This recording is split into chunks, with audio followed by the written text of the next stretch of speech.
Good evening. Hello, everybody. I hope everybody is having a great night. We have an interesting night of news for all of you. We'll let some people get in. Um, I don't know how it is where you guys are, but I'm happy we got some snow today. I'm hoping we can get a little bit more snow. We're going to jump right into it. So, our first story tonight is one about Ghislaine Maxwell, guys. Ghislaine Maxwell, she she has been charged in a six-count indictment with helping Epstein in the mid-90s recruit and groom underage girls. At least one girl was as young as 14 years old. All right.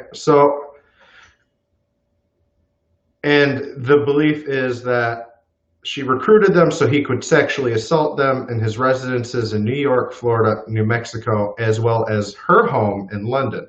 She has also been charged with perjuring herself by lying about her conduct during a deposition for a lawsuit filed by one of Epstein's accusers. The indictment also says she was present and an active participant in some of these instances. Maxwell's legal team made a number of court filings on Monday. The one I have seen all over has basically been this, is where she has claimed her constitutional rights has been violated because she was indicted by a grand jury that was drawn from a pool that did not have enough blacks and Hispanics on it. So that has been the one that has been making headlines. However, that to me is just... that's a good job by her lawyers trying to generate some PR. Really, the other two motions are really what I want to focus on. In another motion that was filed on Monday night, Maxwell's lawyer says the case against her should be tossed out because she is included in Epstein's non-prosecution deal. The deal was reached in 2008 when Epstein pleaded guilty in Florida to state charges that included procuring a girl under the age of 18 for prostitution. He served 13 months in jail for this and was required to register as a sex offender. Epstein's plea came after he reached a non-prosecution agreement with the U.S. Attorney's Office in South Florida, which said it would not charge him with federal crimes related to the abuse of underage girls if he pleaded guilty to these state charges. And the deal has since been sealed and included an agreement that named four co-conspirators of Epstein's who would not be federally prosecuted, as well as any potential co-conspirators. None of the alleged victims in the case were actually told about the deal by prosecutors at the time. And in the third motion filed on Monday, Maxwell motioned to sever her case into two different trials. Maxwell asked for a trial on the perjury charges she faces to be separate from the charges related to allegedly grooming victims for Epstein. Maxwell is charged with perjury for lying under oath during a deposition that was filed by Virginia Giffier. So yeah, Ghislaine Maxwell right now, she's basically throwing it all out there, trying to get case drops, severed, whatever she can do, obviously. And there's a lot more to this, and we'll touch in on some special privileges she's been getting while she's been in jail tomorrow. There was just too much to get into to talk about that as well. So let's get into our next story here. A Texas police officer has been arrested in connection to a sexual assault case. Nathaniel George Lawrence was booked in McLean County Jail today and was charged with prostitution of a minor and sexual assault.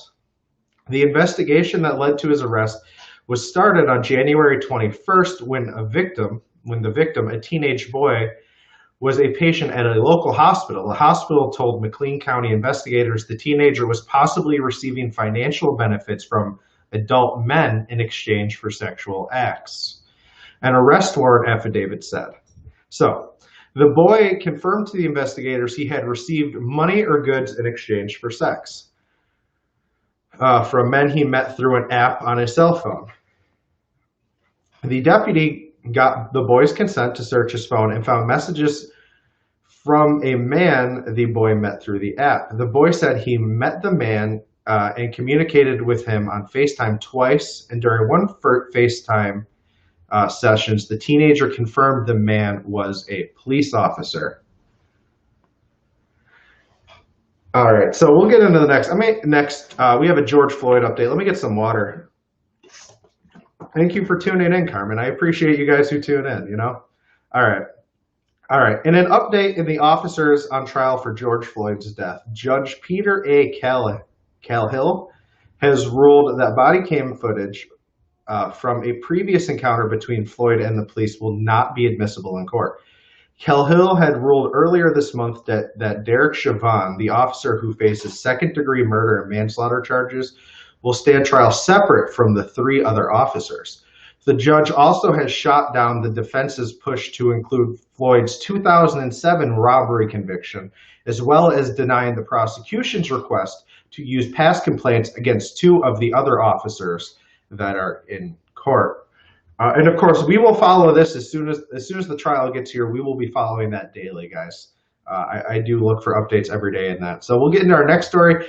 A Chico State professor has been arrested for allegedly possessing child pornography. 64-year-old Laird Easton has been arrested when a search warrant was executed at both his home and his Chico State office. He was arrested with over 100 images of child pornography, according to the report. And we have one last story for you, and it is an update. Louisiana pastor Tony Spell.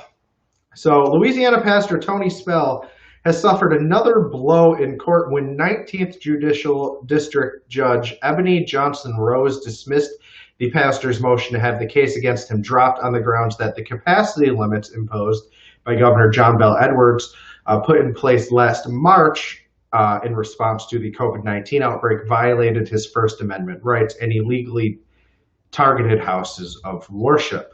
The pastor was not in the courtroom today as he refuses to wear a mask. However, he held a protest outside the court, and he told reporters that the court had ruled against God today. He faces the $3,000 fine and jail time if found guilty of 6 charges of violating an executive order. So, there was a lot to unpack today. I know that Ghislaine Maxwell, there's a lot we can talk about in this case. Again, and she's another one. Her court case is coming up, so we got to keep our eyes on that. I have Danny Masterson to get into tomorrow. As some of these court cases I've been following along start to come, I might actually need to start doing multiple streams a day. And that's something that might be pondered here, especially with the Masterson trial, as I really want to dedicate some time to specifically talking about these, as well as, the podcast me and a partner have coming out in February that we are very excited to share with you guys. But that is all we have for you guys tonight. I hope you guys enjoyed the news, and